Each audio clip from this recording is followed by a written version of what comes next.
जाने आचार संहिता क्या होती है।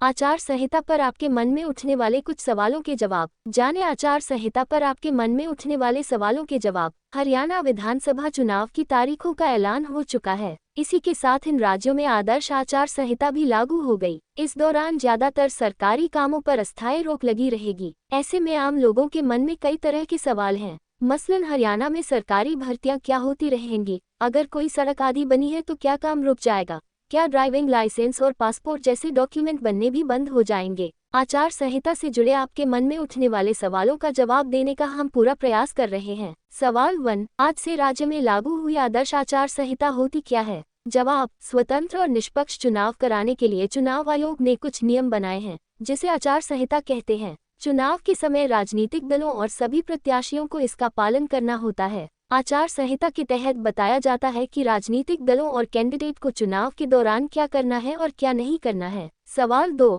विधानसभा चुनाव में आचार संहिता कब से कब तक लागू रहेगी। जवाब, चुनाव के कार्यक्रमों की घोषणा के साथ ही आचार संहिता लागू हो जाती है। ये आचार संहिता इलेक्शन की पूरी प्रक्रिया खत्म होने तक जारी रहती है। विधानसभा चुनाव की तारीख का ऐलान 16 अगस्त को किया गया। इसी दिन से आचार संहिता लागू हो गई। सवाल 3, आचार संहिता के दौरान कौन से काम रुक जाते हैं और कौन से चालू रहते हैं। जवाब, आदर्श आचार संहिता की वजह से इन कामों पर रोक लग जाती है। चुनाव कार्यों से जुड़े किसी भी अधिकारी को किसी भी नेता या मंत्री से उसकी निजी यात्रा या आवास में मिलने की मनाही होती है। सरकारी खर्चे पर किसी नेता के आवास पर इफ्तार पार्टी या अन्य पार्टियों का आयोजन नहीं कराया जा सकता है। हालांकि अपने खर्च पर वो ये कार्यक्रम कर सकते हैं। सत्ताधारी पार्टी के लिए सरकारी पैसे से सरकार के काम का प्रचार प्रसार करने के लिए विज्ञापन चलाने पर भी रोक होती है। जिस योजना को हरी झंडी मिली है लेकिन जमीनी स्तर पर काम शुरू नहीं हुआ हो तो आचार संहिता लागू होने के बाद उस योजना पर काम स्टार्ट नहीं किया जा सकता है।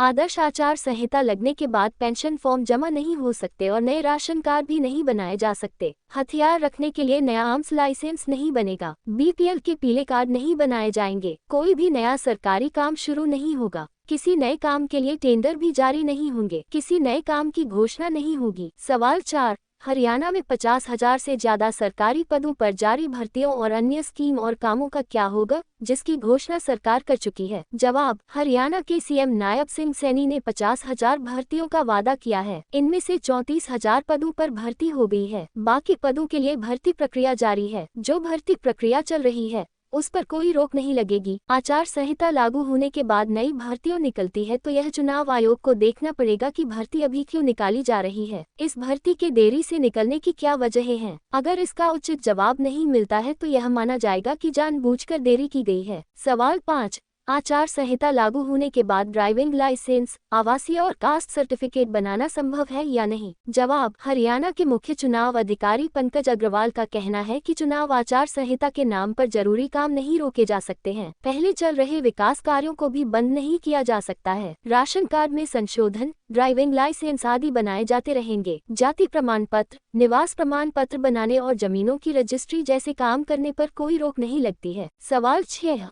आचार संहिता लागू होने के बाद सड़क बनाने या ठीक करवाने की इजाजत होती है या नहीं। जवाब, चुनाव आयोग के मुताबिक विधायक, मंत्री या कैंडिडेट आचार संहिता लागू होने के बाद कोई आर्थिक सहायता या उससे संबंधित कोई वादा नहीं कर सकते हैं। सड़क बनवाने, पीने के पानी को लेकर काम शुरू करवाना तो दूर, वादा तक नहीं कर सकते हैं। सवाल 7, आचार संहिता लागू होने के बाद अधिकारियों की ट्रांसफर पोस्टिंग कैसे होती है। जवाब, आचार संहिता लागू होने के बाद किसी भी सरकारी अधिकारी कर्मचारी की ट्रांसफर पोस्टिंग सरकार नहीं कर सकती है। ट्रांसफर कराना बेहद जरूरी हो गया हो तब भी सरकार बिना चुनाव आयोग की सहमति के ये फैसला नहीं ले सकती है। इस दौरान राज्य के मुख्य चुनाव आयुक्त जरूरत के हिसाब से अधिकारियों की ट्रांसफर पोस्टिंग कर सकते हैं। सवाल 9, क्या आचार संहिता लागू होने पर कोई मंत्री सरकारी खर्चे पर इलेक्शन रैली कर सकते हैं। जवाब, आदर्श आचार संहिता लागू होने के बाद सरकारी खर्च पर मंत्री इलेक्शन रैली नहीं कर सकते हैं। इस दौरान मंत्री सरकारी वाहनों का इस्तेमाल भी सिर्फ अपने निवास से ऑफिस तक जाने के लिए कर सकते हैं।